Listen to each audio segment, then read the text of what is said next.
সে অনেক অনেক বছর আগের কথা। ইসলামপুরে বাস করত আব্দুল্লাহ নামের এক লোক। সে একটি দোকানে কাজ করত। আব্দুল্লাহর এক ছেলে এবং এক মেয়ে ছিল। ছেলেটির নাম ছিল রাকিব আর মেয়ের নাম ছিল হাফসা। স্ত্রী সন্তানকে নিয়ে বেশ সুখে কাটছিল আব্দুল্লাহর দিন। একদিন আব্দুল্লাহ কাজ শেষ করে বাড়িতে ফেরে। আসসালামু আলাইকুম আব্বুজান, আপনি এসেছেন? বাহিরে প্রচুর গরম। আপনি বসুন আব্বুজান, আমি আপনার জন্য পানি নিয়ে আসছি। কেমন? ওয়ালাইকুম আসসালাম। ঠিক আছে মা, নিয়ে এসো। এরপর ছোট্ট হাফসা তার বাবার জন্য পানি নিয়ে আসে।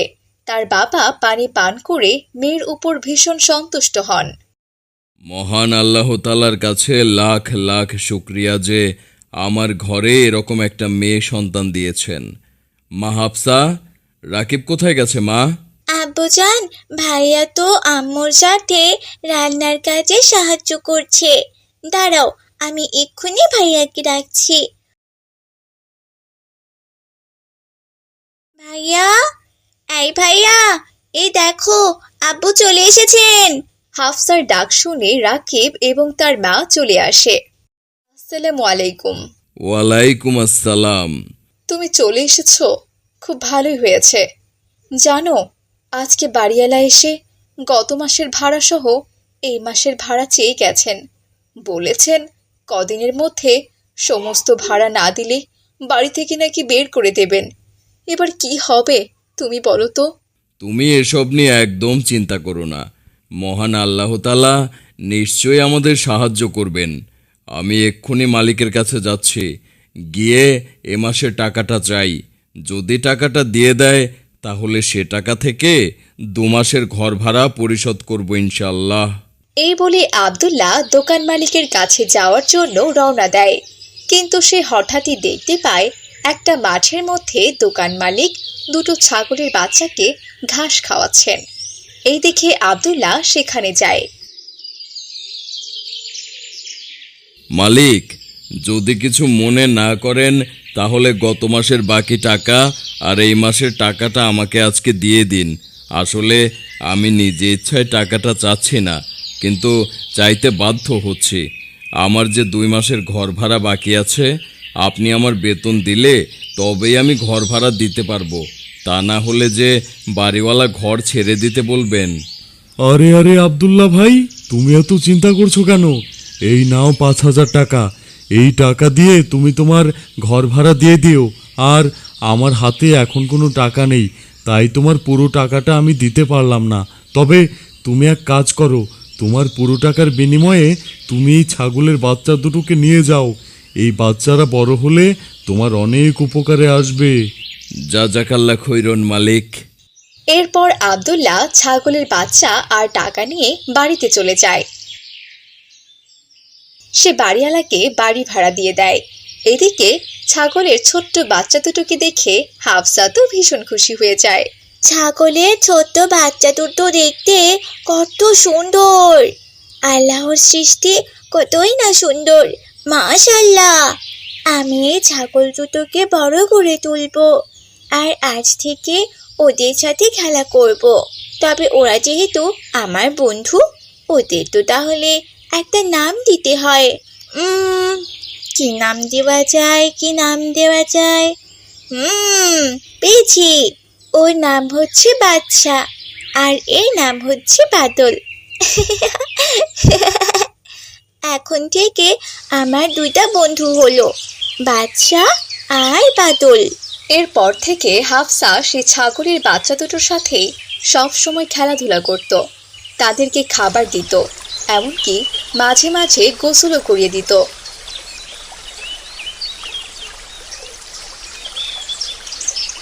আর ছাগলের বাচ্চা দুটো যেন হাফসাকে ছাড়া কোনো কিছুই বুঝতো না।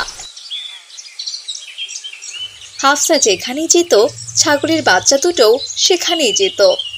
এইভাবে দেখতে দেখতে বাদশা আর বাদল দুজনেই অনেক বড় হয়ে যায়। একদিন হাফসা বাদশা আর বাদলকে খাবার খাওয়াচ্ছিল, তখন সেখানে তার মা চলে আসে। কি ব্যাপার মা হাফসা, সারা দিন কি বাদশা আর বাদলকে নিয়ে পড়ে থাকলে হবে? গোসল করতে হবে না, খেতে হবে না বুঝি? আর আসরের সালাত, সেটার কি হবে? আসরের সালাত আদায় করতে হবে না বুঝি? জি জি আম্মি জান, সে তো করতেই হবে। কিন্তু আম্মি জান, আমি শুধু একটা কথাই ভাবছি। তুমি কি একবারও খেয়াল করেছো আম্মি জান, এই বাচ্চা আর বাদল কত ছোট ছিল, এখন তারা কত বড় হয়ে গেছে, আর আমি এখনো সে ছোটই রয়ে গেলাম। কিন্তু কেন, আমি কেন ওদের মতো বড় হইনি আম্মি জান? মানুষের বাচ্চারা একটু ধীরেই বড় হয়, আর পশু পাখির বাচ্চারা খুব দ্রুত বড় হয়। মহান আল্লাহ তাআলা যে আমাদেরকে এভাবেই বানিয়েছেন মা। এবার চলো, ঘরে চলো। এভাবেই দিন কাটছিল। একদিন হাফসা বাদশা আর বাদলকে নিয়ে বনের ধারে চলে যায় বাদশা আর বাদলকে ঘাস খাওয়াতে। হঠাৎই হাফসা একটু দূরে একটা কাঠের পুল দেখে, আর সে কাঠের পুলের ওপারে ছিল এক বিশাল আমবাগান। উড়ে উড়ে যায় পর্বত চূড়া হয়ে আড়ালে হারায়, তোমার সৃজন মাঝে খুলে তোমার কাননে ফুলেরা হাসি স্নিগ্ধ এই বাচ্চা, এই বাদল, তোরা কি দেখেছিস পুলের ওপারে কত বড় একটা আম বাগান? আর দেখ দেখ, আমগুলো কেমন পেকে আছে। মনে হচ্ছে ওই আমগুলো খেতে খুব মিষ্টি। বাদল, তুই এক কাজ কর, আমি তোর পিঠে উঠি, আর তুই আমাকে ওই পুল পার করে ওই আম বাগানে নিয়ে যাবি, কেমন? আমি আম খাবো আর তোরা কুচি কুচি ঘাস পাতা খাবি, ঠিক আছে? এই বলে হাফসা বাদলের পিঠে উঠে পড়ে, আর বাদল হাফসাকে নিয়ে পুলের উপর দিয়ে যেতে লাগে। তার পিছু পিছু বাদশাও যাচ্ছিল। হুট করে কাঠের পুলের মাঝখানে একটা ভাঙা অংশে বাদশার পা পড়ে যায়, আর বাদশা নদীতে পড়ে যায়। ইয়া আল্লাহ, এটা কি হলো? বাচ্চারে পানিতে পড়ে গেছে। হে আল্লাহ, তুমি সাহায্য করো, বাচ্চাকে সাহায্য করো। আমাকে মা বারবার বলেছিল এই কাঠের পুলে না আসতে, এই পুলটা নাকি ভাঙা, কিন্তু দূর থেকে তো বোঝাই যায়নি যে এটা একটা ভাঙা পুল। এখন আমি এই পুল থেকে বাচ্চাকে কি করে তুলবো? বাচ্চা, তুই আমাকে ক্ষমা করে দে বন্ধু, আজ আমার জন্যই তোকে এত কষ্ট পেতে হচ্ছে। হাফসা এসব কথা বলে কান্নাকাটি করছিল। এদিকে তখনই বাদশা নদীতে ডুবে গেছে। সেই নদীতে অনেক স্রোত ছিল।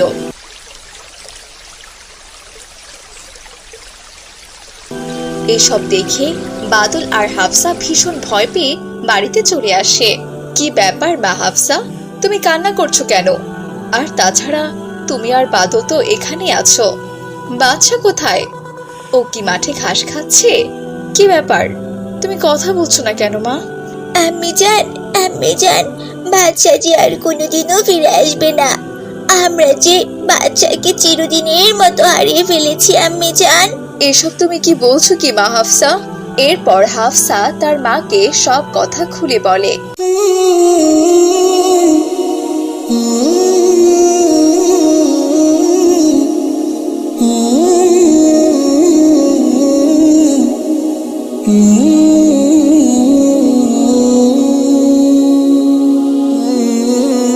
সব কথা শুনে হাফসার মা অনেক কষ্ট পায়।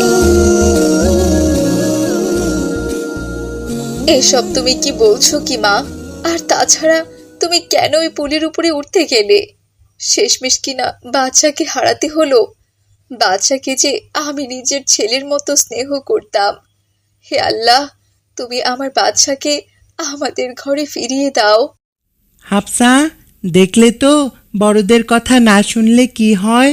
আজ যা কিছুই হয়েছে সব হয়েছে তোমার জন্য। রাকিব যখন হাফসাকে বকাবকি করছিল, ঠিক তখনই বাহিরে তারা সবাই ছাগলের ডাক শুনতে পায়। এরপর সবাই বাহিরে বের হয়। আর দেখে বাদশা চলে এসেছে। ইয়া আল্লাহ, এ আমি কি দেখছি? বাচ্চা চলে এসেছে।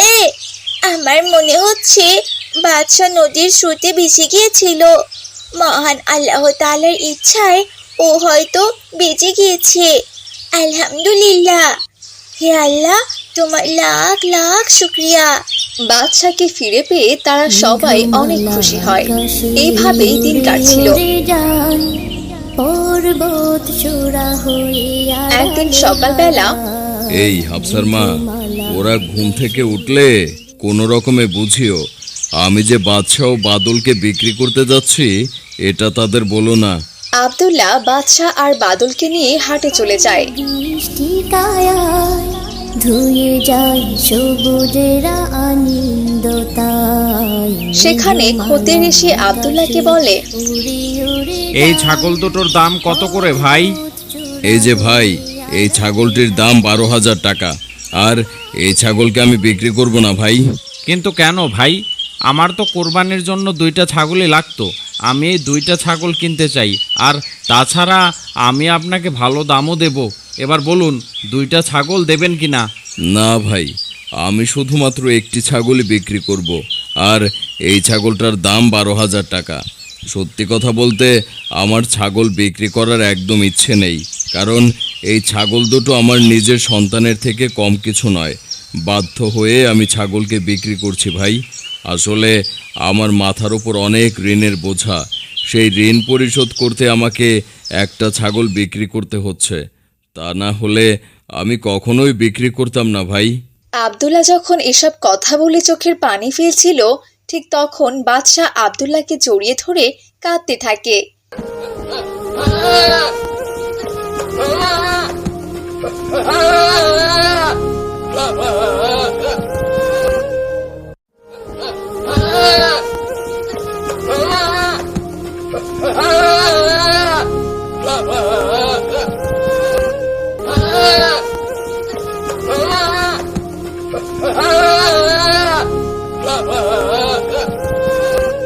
এসব দৃশ্য দেখে খদ্দেরের মনে অনেক মায়া হয়।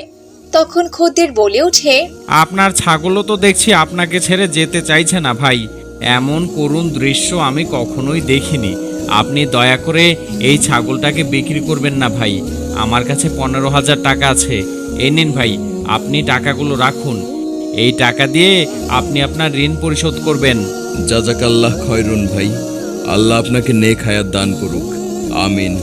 এই বলে আব্দুল্লাহ খুশি মনে বাদশা আর বাদলকে নিয়ে বাড়িতে ফিরে যায় আর খদ্দেরের টাকাগুলো দিয়ে তার সমস্ত ঋণ পরিশোধ করে।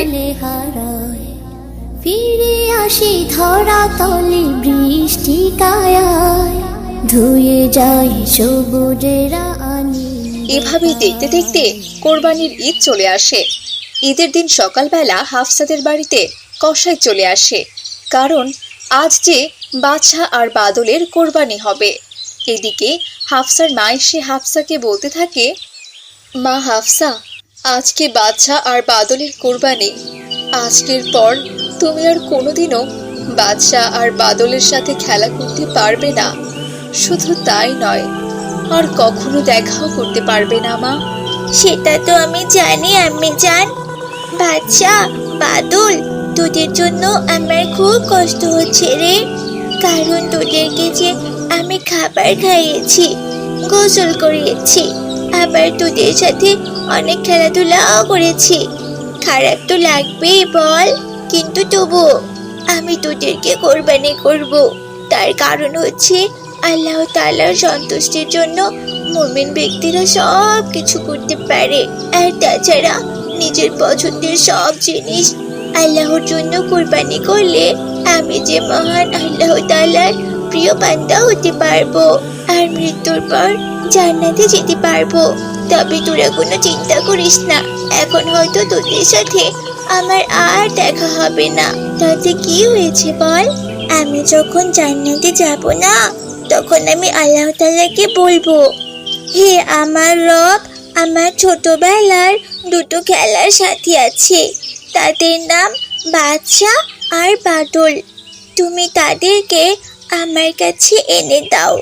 তখন দেখবি আল্লাহ তাআলা তোদেরকে আমার কাছে এনে দিবেন, আর তখন আমরা অনেক খেলাধুলা করব, কেমন? হাফসার এমন কথা শুনে বাদশা আর বাদল অঝরে কাঁদতে থাকে। চল বাদল, চল বাচ্চা, কসাই তোদেরকে ডাকছে, চল তোদেরকে আমি দিয়ে আসি।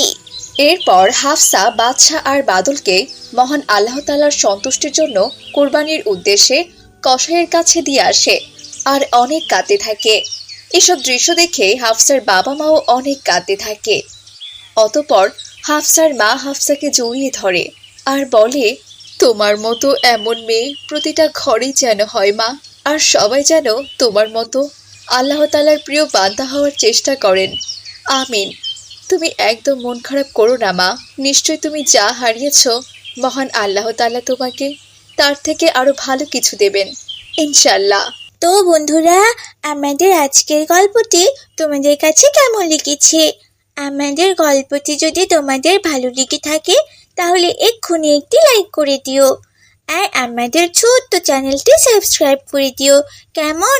যাতে করে এরকম সুন্দর সুন্দর গল্পগুলো আমরা তোমাদের কাছে পৌঁছে দিতে পারি। আর তাছাড়া তোমরা যারা আমার মতো মহান আল্লাহর প্রিয় বান্দা হতে চাও তারা অবশ্যই কমেন্টে জানিয়ে দিও। দেখা হবে পরের কোনো ভিডিওতে।